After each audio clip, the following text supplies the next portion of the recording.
Puede buscar ahí el libro de Hebreos, capítulo 11, versículo 6. Un versículo muy conocido. Hebreos, ahí casi al final está de la Escritura. Si tiene ahí la cita bíblica, me dice amén. Eso es, acompáñeme en esta noche juntos a predicar la palabra del Señor. Leo, pero sin fe, ¿qué cosa? Agradar a Dios, porque es necesario que el que se acerca a Dios crea que le hay. En la NBI dice crea que exista, ¿sí? Sin fe es imposible agradar a Dios, porque el que se acerque a Dios tiene que creer que Él existe y que es, ¿qué cosa? Galardonador, quizá una palabra muy más Reina Valera, más antigua. Diríamos que en la NBI dice que recompensa. Recompensa a quienes le buscan. ¿A quiénes? A quienes son buscadores de Dios. Dios recompensa a quienes le buscan. Oramos al Señor. Jesús, gracias porque tengo la oportunidad ahora de predicar, de compartir de tu palabra. Señor, dame gracia, derrama unción, Espíritu Santo, en lo que voy a hacer ahora, que es hablar de tu verdad, de tu palabra. Señor, que tu gracia esté sobre mi vida. Úsame para compartir lo que tú has hablado primeramente a mi vida, a mi corazón, y que esto sea, Señor, alimento, comida para cada uno de los que estamos hoy acá. Siempre, Señor, tenemos hambre de ti, necesidad de tu palabra, de tu verdad sobre nuestras vidas, Espíritu Santo. Úsame, Jesús, para honrar y glorificar tu nombre. Así sea, Señor. Amén y amén. Puse como título a este mensaje: la fe que agrada a Dios, la fe que agrada al Señor. Y quiero partir contando una historia. A mí me gusta contar historias de cuando era niño. Y cuando yo era niño soñaba, no sé por qué, tomar la cena del Señor, porque yo veía que todos cenaban y yo siempre me sentaba al lado de mi mamá siempre me tuvo a su lado y me decía, esas son las recomendaciones de la mamá: te vas a portar bien y te vas a quedar tranquilo porque vamos a ir a la iglesia. Y así estaba yo en el culto y veía como todos cenaban y yo siempre quería cenar, y la respuesta era: no puedes cenar aún porque eres muy pequeño, porque eres un niño y aún no entiendes lo que significa la cena del Señor. Pero yo veía siempre que en la cena había siempre algo especial, algo diferente. Había un ambiente distinto, una disposición distinta de las personas. Y todo se preparaba y se sacaba ahí los manteles, se preparaba la mesa, muy similar a como se hace hoy. Y era un domingo diferente a los otros domingos. Y más aún, yo amaba ahí la cena, creo yo, porque yo veía a las hermanas cómo preparaban el vino. Antiguamente en la iglesia se preparaba el vino de la cena. Se juntaban ahí botellas de estas antiguas de Coca-Cola, aún hay de 1,5 litros, de vidrio. Se hervían esas botellas, después se lavaban muy bien, después se conseguían corchos, muchos corchos, y eso se sellaba ahí con vela. Y todo eso para mí era un misterio como niño, porque todo eso lo hacían acá en la capilla. En ese tiempo esto no era así como usted lo ve ahora la capilla, era techo, tierra, y ahí los hermanos se encerraban a preparar la cena y no me dejaban entrar, porque me decían que había mucho calor adentro, y como yo era niño, entraba y salía, quería jugar, me decían una frase antigua ahí: te puede dar un aire, me decían, porque hace calor y tú quieres salir, entonces ahora que vamos a sellar las botellas no te podemos dejar entrar. Entonces para mí todo lo que sucedía en mi mente de niño era un misterio. Solo que después salía hecho el vino de la cena. Y no hay vino más rico que el vino de la cena. Los que probamos de ese vino sabemos, es vino no fermentado, solo la uva. No hay nada más dulce que aquello. Pero todo eso creó en mí una expectativa de lo que era cenar y de lo que era ese momento con el Señor. Y me recuerdo muy bien la primera vez que cené. Y me recuerdo porque me llevé el vaso. Usted no haga eso. De recuerdo, dije, de souvenir para mi casa. Y descubrí que el vaso tenía un número al fondo. Y eso hacía para mí la cena del Señor. Siempre era diferente, importante. Y la iglesia y el andar cristiano está lleno de simbolismos, de ritos, de prácticas. Y lo que hace que esas prácticas se mantengan en el tiempo y se vuelvan parte importante de nuestro crecimiento como creyentes, no es que se vuelvan o no rutinarias, porque es algo que hacemos constantemente. Lo que hace la diferencia y que eso sea siempre algo vivo y una novedad viva en cada uno de nosotros es la actitud de nuestro corazón. Es la disposición de nuestro corazón. Por eso lo que acabamos de leer nunca debemos de olvidarlo. Dice, sin fe es imposible agradar a Dios. Y la fe se manifiesta de muchas formas y también se manifiesta en nuestra actitud hacia lo del Señor, hacia todo lo que tiene que ver con Dios. Porque en nuestro caminar cristiano viviremos muchos momentos, muchas cenas del Señor. Viviremos muchos tiempos de bautismos en agua, viviremos distintos momentos, instancias. Pero lo que hace especial aquello es la actitud con la que nosotros nos acercamos a esa verdad y nos acercamos a Dios. Un rito es algo que hace un día diferente de otro, una hora diferente de otra, es algo único, es algo especial. Siempre la actitud con la que usted venga a la casa del Señor, con la que usted tome la cena del Señor, con la que usted participe en las cosas de Dios, va a marcar una diferencia en cómo usted recibe la verdad de Dios para su vida. Por eso es importante no olvidar este principio. El que se acerque a Dios debe creer que Él existe y que Él es verdad sobre nuestras vidas. Debemos entonces acercarnos a Dios con una actitud correcta. Porque muchas cosas que experimentamos en la vida de la iglesia es una muestra de la gracia y del amor de Dios. Pero pueden dejar de ser diferentes y especiales si desde nuestra actitud las podemos llegar a tener por común, rutinarias o por costumbre. Depende de nosotros en esa medida.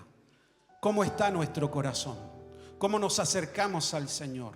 ¿Cómo llegamos a la casa del Señor? ¿Con qué disposición entramos para alabar, para adorar al Señor? Porque sin fe es imposible agradar a Dios. Sin la devoción correcta no podemos agradar a Dios. ¿Me está siguiendo? Hubo un hombre que fue conocido como el padre de la fe. Y todos en alguna medida los que estamos acá somos llamados por fe hijos de Abraham. Abraham fue un hombre al cual Dios se reveló soberanamente con un sentido de propósito. Lo llamó, lo apartó, trabajó sobre su vida, le hizo muchas promesas. Dentro de esa promesa y de esa realidad le dijo de que de su descendencia, y a través de ella serían benditas todas las familias de la tierra. Y esa verdad se cumple en Cristo nuestro Señor. Pero él anduvo errante por el desierto, siguiendo una palabra de Dios, creyendo al Señor, creyendo a Dios. Y en medio de todo ese peregrinaje el Señor decide hacer un pacto con Abraham. Y este pacto se iba a reflejar externamente. Le dice a Abraham que debe de circuncidarse él y circuncidar a todo varón nacido en su casa o todo varón que haya sido comprado, o sea, esclavo en el mundo antiguo. Todos debían de circuncidarse.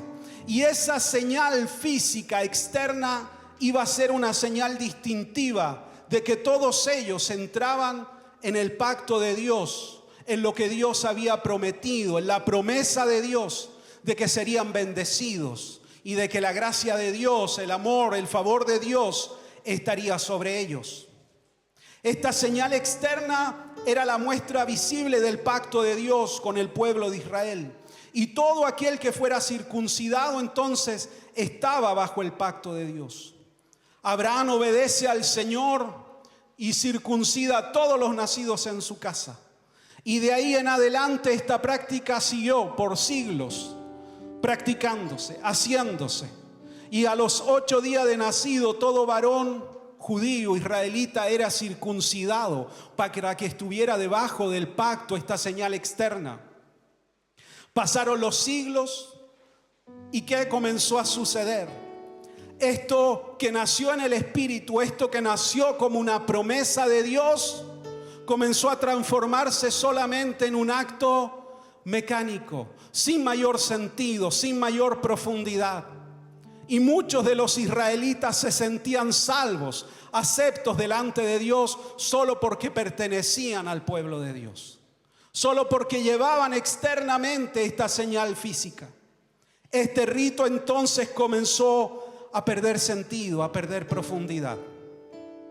Por eso muchos profetas a lo largo de la historia, cuando hablan al pueblo de Israel, les dice que el Señor no quiere solamente que se circunciden externamente, sino que les dice que quiere que circunciden su corazón. Que no sirve solo con cumplir mecánicamente una serie de cosas o preceptos por hacer. Que eso no es lo fundamental. Que lo fundamental es hacer aquello, pero de todo corazón, amando al Señor. No sirve solo venir a la iglesia por venir, por cumplir con una costumbre, porque los domingos hay que ir a la iglesia, o porque no fui el domingo, entonces voy a ir el viernes. No sirve solo ofrendar porque el pastor lo enseña y lo dice, y como todos pasan, yo paso. O diezmar porque los demás lo hacen. Si en eso no está puesto todo mi corazón, si en eso no hay fe en lo que estoy haciendo,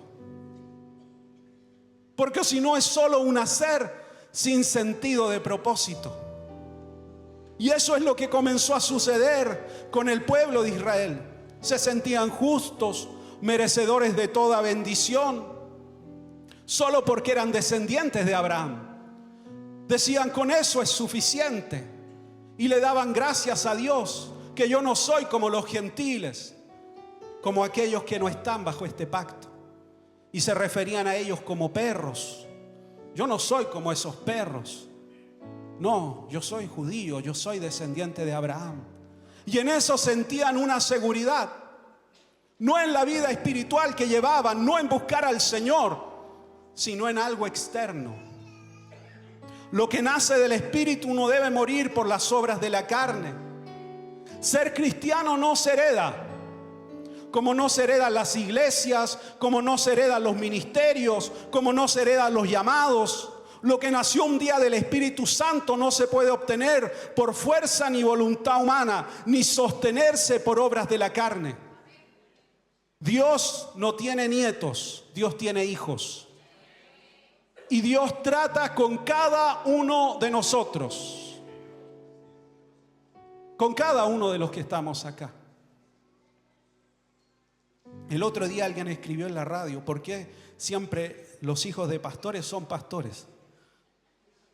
Eso es una excepción, no es la regla.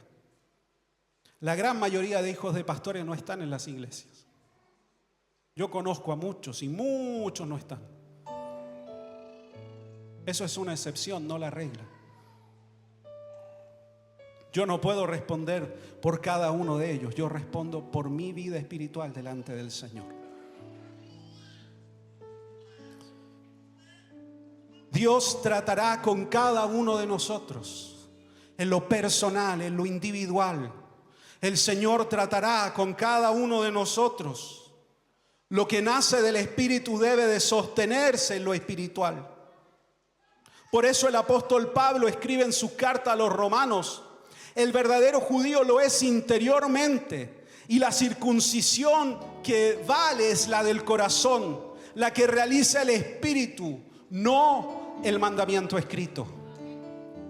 Lo externo no tiene mayor importancia si no hay una vida interna, real, verdadera de Cristo en nosotros.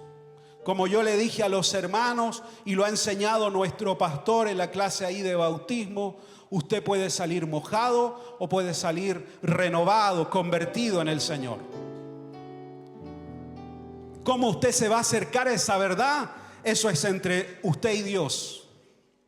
Porque usted se puede acercar a un rito y seguir igual su vida. O acercarse a esto lleno de fe y lleno de devoción por el Señor. Nunca será suficiente el rito si no va acompañado de la actitud correcta y de la fe, que es indispensable para agradar a Dios.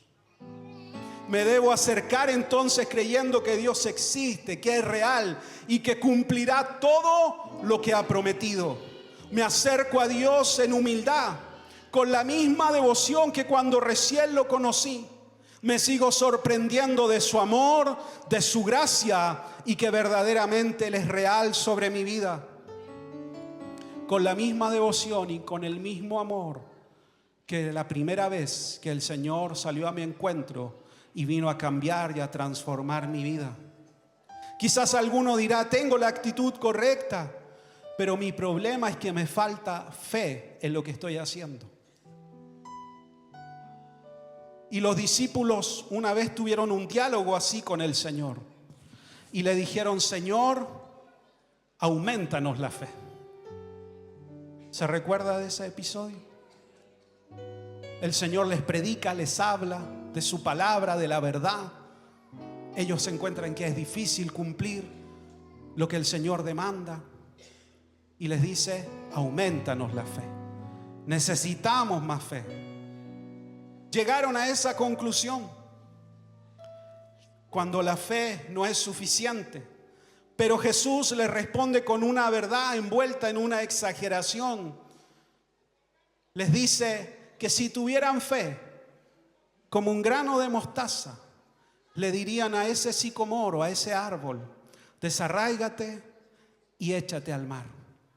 Si tuvieran fe tan pequeñita, dice, como un grano de mostaza.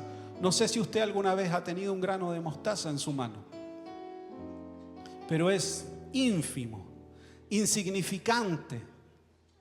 ¿Qué quiso decir el Señor con esta respuesta? Primero, que no se trata de la cantidad de fe, porque la fe no es cuantificable, no es medible, sino que se trata de que cada uno de nosotros pongamos la fe en la persona correcta, que es Cristo. Y que Dios haga su obra en nuestras vidas. Solo se necesita una fe tan pequeñita como un grano de mostaza, pero es suficiente para que el Señor haga su obra sobre nuestras vidas. Y es suficiente para que veamos la gracia de Dios sobre nuestras vidas. Si usted está hoy acá sentado, escuchando la palabra, es porque el Espíritu Santo ha hecho una obra en su vida. Es porque hay fe en su vida. Y esa fe es suficiente para que el Señor haga su obra completa en su vida. Dios le ha dado esa fe. Está en su corazón. Ha despertado esa fe por la obra y la gracia del Espíritu Santo en usted.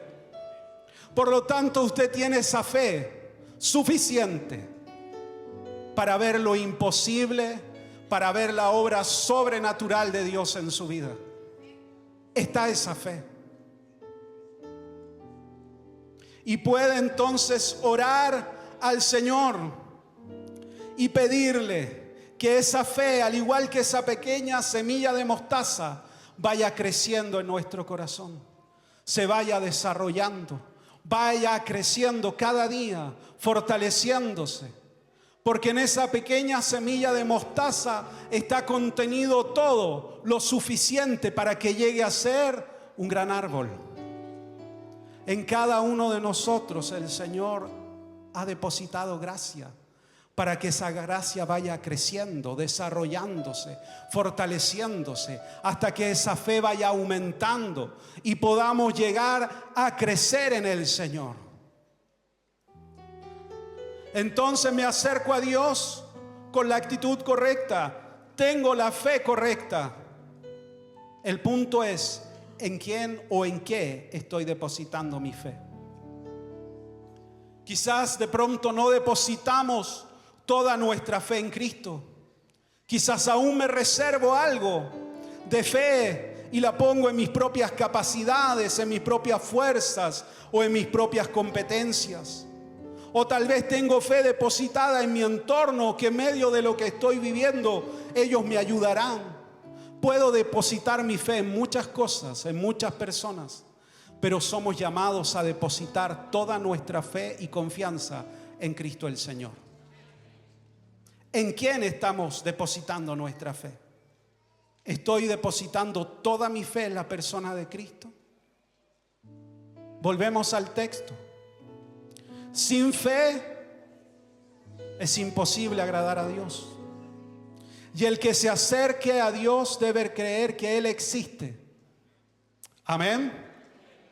Y por último dice, y que recompensa a quienes le buscan. Dios recompensa a quienes solícitamente le buscan, a quienes son diligentes, a quienes con rapidez van en dirección de Dios. Dios nos dará recompensa, porque todo siervo tendrá lugar en la casa de Dios y comida y sustento para su vida. El Señor, después de ilustrar esta verdad del grano de mostaza, les relata la historia de los siervos y les dice que cuando el amo llega a la casa, no le dice al siervo: siéntate a la mesa, come y disfruta por tu trabajo, sino que le dice: dame a mí primero de comer y luego tú come y disfruta de las demás cosas. Eso es lo que el Señor les dice. Les dice en el fondo: ustedes hagan lo que yo les he mandado hacer. Solícitamente, pongan todo su corazón en aquello y van a recibir la recompensa, porque todo siervo que está bajo la casa de su amo recibe recompensa. Recibe alimento, recibe techo, recibe abrigo. Su vida está segura y resguardada, porque Dios sabe recompensar a quienes lo buscan. En el mundo antiguo, la gente se acercaba a las grandes casas porque estaban muchos de ellos en bancarrota. Entonces iban y se acercaban y se ofrecían voluntariamente para servir en la casa, para hacerse como un esclavo, porque ya no tenían más dinero, porque ya no podían sostener su propia vida.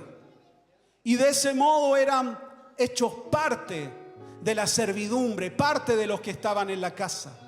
Y de aquel modo aseguraban comida, sustento, protección y abrigo. Cada uno de nosotros, cuando nos acercamos a Cristo, nos acercamos en bancarrota espiritual, en absoluta indefensión. Estamos absolutamente desamparados y nos acercamos a la casa del Padre. Y sabemos que en la casa del Padre va a haber alimento, va a haber comida, va a haber sustento, porque el Señor sabe recompensar a quienes lo buscan de todo su corazón. Esta verdad se ilustra muy bien en la historia del hijo pródigo, cuando él está comiendo de la comida de los cerdos. Y dice que tiene un momento en que vuelve en sí. Y dice: volveré a la casa de mi padre, porque en la casa de mi padre, dice, hay alimento. Y le diré que me haga como a uno de sus jornaleros, porque ellos comen mejor de lo que yo estoy comiendo acá. Y vuelve a la casa del Padre. Y vuelve porque sabe que en la casa del Padre hay alimento, hay sustento, hay abrigo, hay comida. Y esa es la invitación continua del Señor para nuestras vidas. Acercarnos a Él de todo corazón, con total devoción, con toda nuestra fe puesta en Él. Y cada uno de nosotros tenemos la fe suficiente para que la obra del Espíritu Santo se haga en nuestras vidas. Y sabemos que los que nos acercamos a Dios encontraremos en Él recompensa para nuestras vidas. Porque Dios sabe recompensar a quienes lo buscamos de todo nuestro corazón. Póngase de pie.